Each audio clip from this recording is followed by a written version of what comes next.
Señora Presidenta de la República, señor Presidente Felipe Calderón, señor Canciller Alfredo Moreno, Canciller de Chile, que entendió perfectamente que un litigio tiene fin y una buena vecindad no debe tener fin y debe recrearse y enriquecerse. Señora embajadora y canciller del Perú, Ana Cecilia Gervasi, señor presidente del Congreso, señoras y señores ministros, señora exministra, cuerpo diplomático, amigos todos. Debo empezar agradeciendo al gobierno del Perú que haya tenido la deferencia de invitarme a esta ceremonia.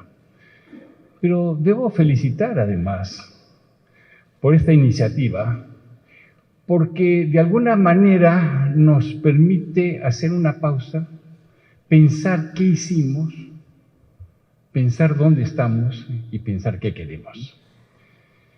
Y al pensar en lo que hicimos y en lo que queremos, tenemos que imaginarnos, como decía el filósofo Montaigne, que el presente no existe, es solo un punto en donde se une el pasado con el futuro. Y en ese punto estamos, para ver qué pasó. Y quisiera que me permitieran hacer una ubicación en el tiempo y en el espacio. Lo primero, quisiera recordar al presidente García, que fue el que tuvo la iniciativa de convocarlos.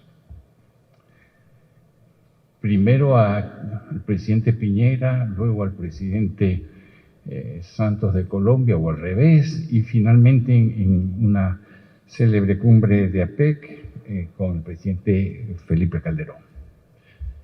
Pero ¿qué es lo importante en ese momento? Desde un punto de vista del hombre que nos convoca, es el haber pertenecido a un partido que hace muchos años, en 1930, planteó como línea de programa máximo por la integración de América Latina. Entonces había una cierta deuda.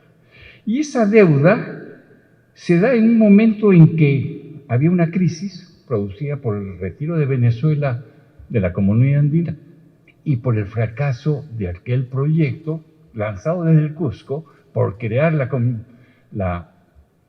Comunidad Sudamericana de Naciones, que era un proyecto de converger Mercosur con Comunidad Andina. Y eso fracasó porque se pensó que era mejor, sonaba más bonito, UNASUR. Pero UNASUR no tenía el componente principal que tenía la Comunidad Andina y el Mercosur, que es el componente de integración económica y comercial.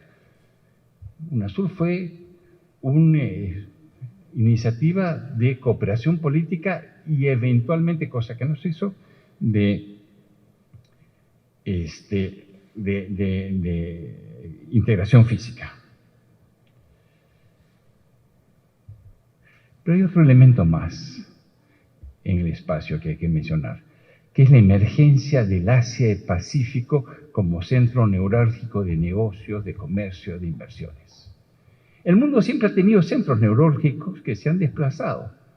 Allá, muchos años atrás, centurias atrás, era el Mediterráneo, el Mar del Norte, Londres, la costa este de Estados Unidos, pero ya en el siglo XXI es centro neurálgico del Asia-Pacífico, y había que mirar hacia el Asia-Pacífico. Y la primera iniciativa que tuvimos en el gobierno fue convocar a una reunión de los países latinoamericanos ribereños del Pacífico para crear lo que llamamos el Arco del Pacífico.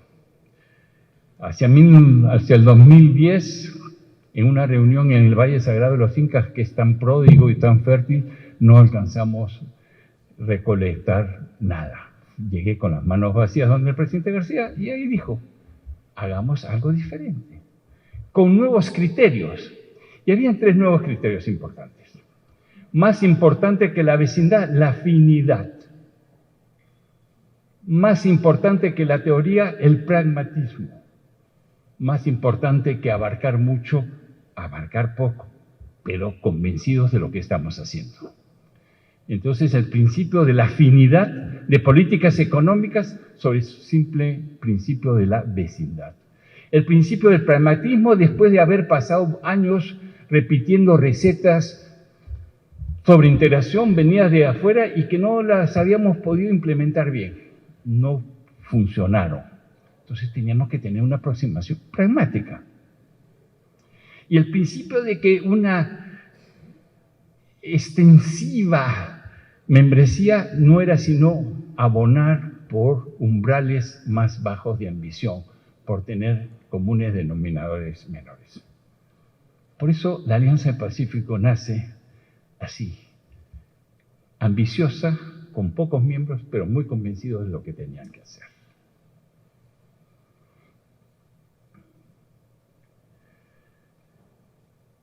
Decía el poeta Goethe en alguna vez que gris es toda teoría y verde es el árbol de la vida. Y eso es lo que inspiró la Alianza del Pacífico.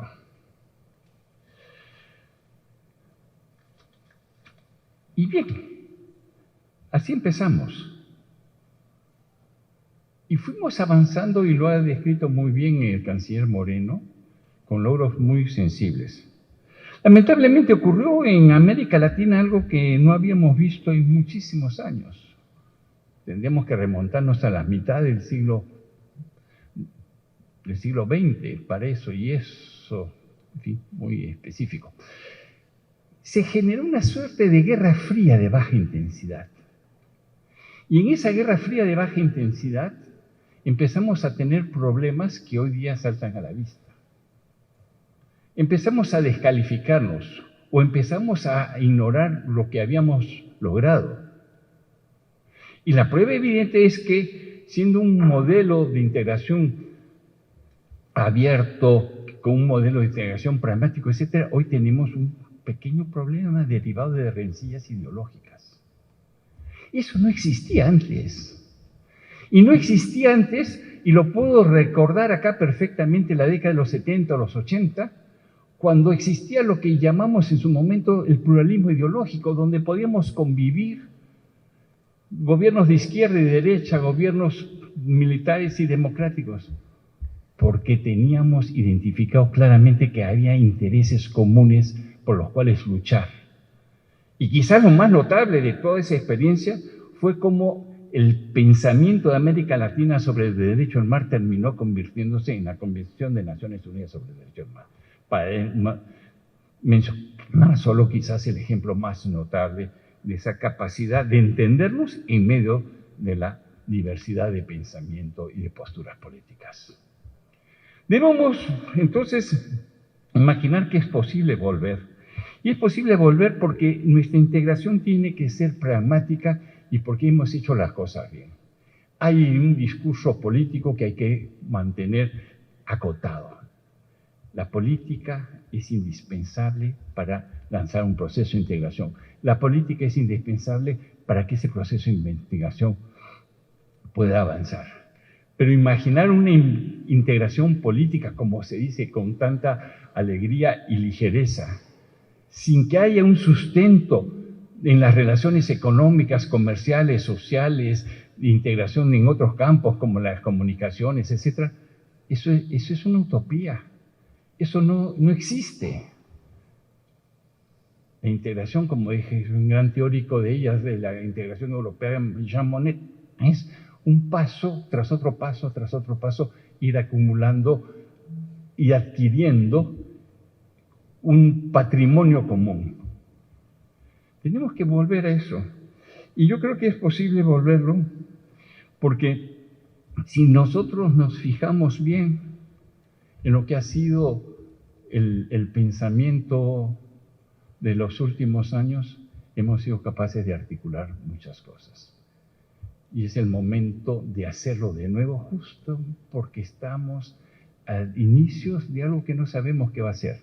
El viejo orden que se creó después de la Segunda Guerra Mundial no existe más, o existe cayéndose craquelado, y hay un nuevo orden en donde hay cosas que nos interesan mayormente a nosotros, como el cambio climático, y en el cual América Latina tiene que tener una posición, y esa posición solo es posible aparcando las diferencias y buscando los encuentros. Yo quería agradecer señora presidenta, esta convocatoria y decirle que se inscribe en la mejor tradición del Perú. No solo porque de acá salió el famoso Congreso Anfictiónico de Panamá, convocado por el canciller Sánchez Carrión, es que porque acá se dieron los famosos congresos americanos de 1847, de 1854, de 1864, y en el cual tenemos los cimientos de lo que fue, lo que debió ser la integración de América Latina, lo que debió ser la unión de la región. Eso fue nuestro aporte, como decía Ulloa, devolvimos a América lo que América nos dio para conseguir la independencia. Estamos en eso, señora presidenta. Gracias.